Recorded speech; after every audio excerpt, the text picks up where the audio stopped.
Escrita em 1906 pelo psiquiatra e neuropatologista alemão Alois Alzheimer. A doença de Alzheimer foi diagnosticada após a realização da autópsia feita no cérebro, apresentando lesões que ninguém nunca tinha visto antes. Tratava-se de um problema de dentro dos neurônios, os quais apareciam atrofiados em vários lugares do cérebro, e cheios de placas estranhas e fibras retorcidas, enroscadas umas nas outras.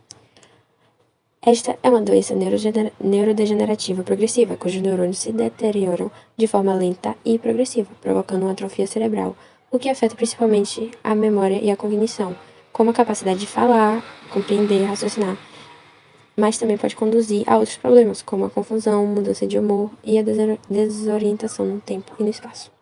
Esta doença ainda incapacita o paciente de realizar suas tarefas cotidianas, como o pagamento de contas, a higiene pessoal e até dificuldades em gerir a vida profissional e emocional.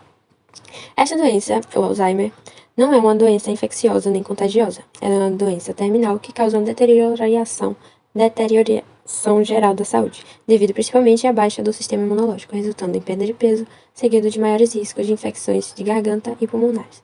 Assim, a maioria dos pacientes também falecem de pneumonia. Então, pessoal, agora nós vamos falar sobre as fases do Alzheimer. O Alzheimer é uma doença progressiva que vai se agravando com o tempo. Então, nós temos alguns estágios. O estágio 1, que é a forma inicial da doença, onde nós vamos ter alterações na memória, na personalidade e nas habilidades visuais e espaciais. Consequentemente, vamos ter o estágio 2, que é a forma moderada, onde a gente vai ter dificuldade para falar, realizar tarefas diárias, simples, coordenar movimentos, agitação e insônia. O estágio 3 é a forma mais grave e a gente vai ter a resistência à execução de tarefas diárias, além de incontinência fecal e urinária e dificuldade para comer, também podendo ter deficiência motora progressiva. E, por fim, o estágio 4, que é o estágio terminal, onde vai ter restrição ao leito, mutismo, dor à deglutinação e infecções intercorrentes. Então, a gente percebe que é uma doença que ela vai se agravando com o tempo e debilitando cada vez mais o paciente. Então, agora vamos adentrar a patologia do Alzheimer, que assim, a doença de Alzheimer, ela vai se caracterizar histopatologicamente pela maciça perda sináptica e pela morte neuronal observada nas regiões cerebrais do paciente, onde vai ser responsável pelas funções cognitivas, incluindo o córtex cerebral, o hipocampo, o córtex entorrinal e o estriado ventral. E aí podem ter os depósitos extracelulares, beta-amiloides, nas placas sinis, e o emaranhado neurofibrilares intracelulares, que são filamentos helicoidais emparelhados. E a decomposição e emaranhado neurofibrilares da beta-amiloide vão levar à perda de sinapses e neurônios, que vão resultar em uma atrofia total e das áreas afetadas do cérebro. E vai ser tipicamente começando no mesial, no lobo temporal. Esse mecanismo pelo qual esse emaranhado peptídicos e neurofibrilares beta-amiloides causam esses danos não está totalmente compreendido ainda pela ciência. Mas a hipótese amiloide postula que a acumulação progressiva de beta-amiloide no cérebro vai desencadear uma cascata muito complexa de eventos que terminam na morte neuronal celular, que vai levar a uma perda de sinapses neuronais e déficits de neurotransmissores progressivos. E todos esses efeitos vão contribuir para os sintomas clínicos da demência. Bom, pessoal, tratando-se da farmacoterapia da doença de Alzheimer, os fármacos que vão ser utilizados para o tratamento, eles são caracterizados como inibidores da colinesterase. A colinesterase ela vai ser uma enzima, né, que vai inativar a ação da acetilcolina, que vai ocorrer a hidrólise desse neurotransmissor, formando o acetato mais colina.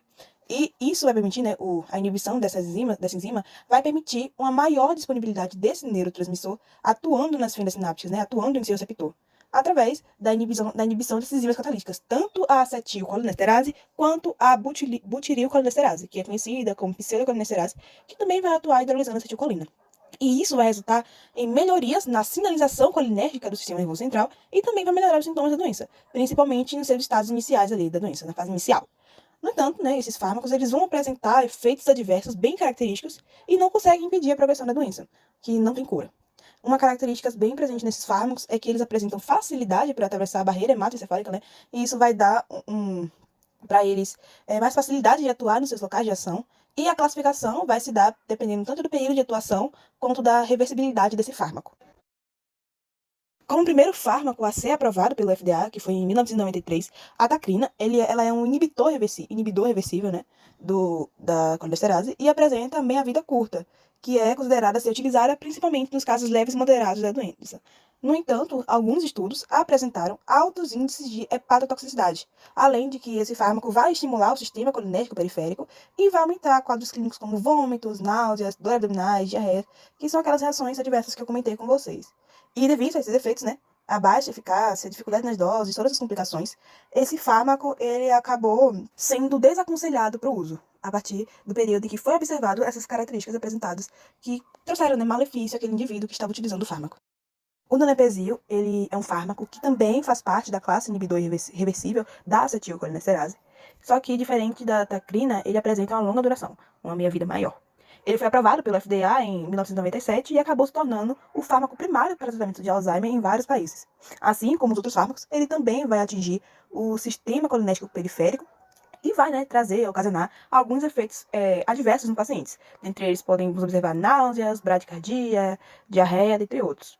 Em casos de que a gente possa observar um quadro de rabdomiólise, né, que é uma doença caracterizada pela destruição das fibras musculares, e à medida em que essas fibras elas são destruídas, ocorre liberação de substâncias na corrente sanguínea, que afeta a rim, afeta o sistema urinário, né, e vai levar à presença, né, de outros sintomas nesse indivíduo, é necessário que esse medicamento tenha o seu uso interrompido, né, que seja descontinuado a utilização dele, para evitar consequências mais graves na pessoa que esteja usando. O medicamento rivastigmina também teve sua aprovação no ano de 1997, vai possuir alta lipossolubilidade e com isso consegue atravessar facilmente a barreira hematoencefálica e inibe, além da acetilcolinesterase, a enzima butirilcolinesterase, que já comentei antes, que também hidrolisa a acetilcolina.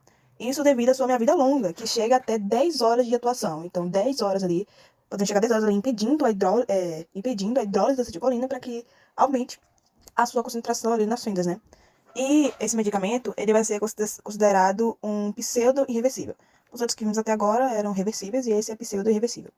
Assim como outros fármacos de tratamento da doença de Alzheimer, esse também vai atingir o sistema colinéstico da periferia e vai causar efeitos adversos que, infelizmente, vai dificultar a continuação do tratamento, utilizando, né, esse medicamento. E assim, aos poucos, ele foi desaconselhado a ser utilizado pelos pacientes, devido novamente aos efeitos adversos que ele causa ali na pessoa. O fármaco galantamina, ele é um inibidor seletivo, competitivo e reversível da acetilcolinesterase. Ele vai aumentar a ação intrínseca, né, da acetilcolina sobre os receptores nicotínicos, se ligando a um sítio alostérico do receptor. No entanto, ele vai apresentar efeitos colaterais semelhantes ao do donepezil, o fármaco que já vimos anteriormente. Além disso, ele foi aprovado pelo FDA no ano de 2001. Diferente da galantamina, a memantina, ela é um fármaco antagonista não competitivo, porque a galantamina é competitivo, né? E a memantina, ela vai ser prescrita para melhorar a atenção, melhorar a memória, a linguagem, a razão e até a capacidade para realizar tarefas simples para aquele indivíduo. E ela vai regular a atividade do glutamato. O glutamato, né, que é um neurotransmissor envolvido no processamento, no armazenamento e também na recuperação de informações. Como é que ela vai atuar? Ela vai interagir com o receptor do glutamato, né, o NMDA, e vai bloquear a entrada de cálcios nos neurotransmissores. Esse fármaco faz isso para evitar os altos níveis de toxicidade celular e evitar a morte dessas células. Além disso, é um fármaco bastante utilizado tanto nas fases moderadas e nas fases graves da doença. Bom, gente, de modo geral, né, como vimos até aqui, todos os fármacos citados, né, acima, vão auxiliar de modo paliativo nos sintomas, principalmente quando usados em estados iniciais de doenças. E, como podemos observar, os efeitos adversos desses fármacos são os principais responsáveis pela descontinuação do tratamento. Existem, né, algumas outras formas de terapia que vêm sendo estudadas, como, por exemplo, o canabidiol, que é a esteroide da cannabis, que, por meio da sua atuação no sistema endocannabinoide, vai trazer melhorias nos comportamentos dos pacientes, como os sinais de agressão, impaciência e agitação. Em alguns casos, também é observado melhorias na cognição, e tudo isso é devido à sua proteção ao sistema nervoso central contra as substâncias potencialmente tóxicas, né? Outras pesquisas também apontam a sua atuação na redução do acúmulo de beta-amiloide e a inflamação no cérebro. Esse fármaco ele também teve comercialização aprovada pela Anvisa em 2017, porém segue sendo estudado, segue em estudo ainda, e por isso ainda não possui evidência de prevenção direta ou também evidências que possam gerar mudanças na fisiopatologia da doença. Quando falamos sobre drogas em estudos para o tratamento da doença de Alzheimer, saímos um pouco do medicamentos que atuam como inibidores da acetilcolinesterase. Então, os principais que estão sendo estudados são drogas anti-amiloides e drogas anti-tau. Esses estudos eles visam no possível retardo da progressão da doença ou até mesmo na prevenção. As drogas anti-amiloides elas vão servir para reduzir a produção da beta-amiloide e assim aumentar a sua eliminação ou até mesmo diminuir a agregação da proteína, a agregação dessa beta-amiloide à proteína. Já as anti-tau, elas estão sendo estudadas para impedir a fosforilação, né, e a agregação da proteína também, para que assim não ocorra, né, a dificuldade de estabilidade dos microtúbulos e que não impeça a passagem de nutrientes, né, para os neurônios através do axônio.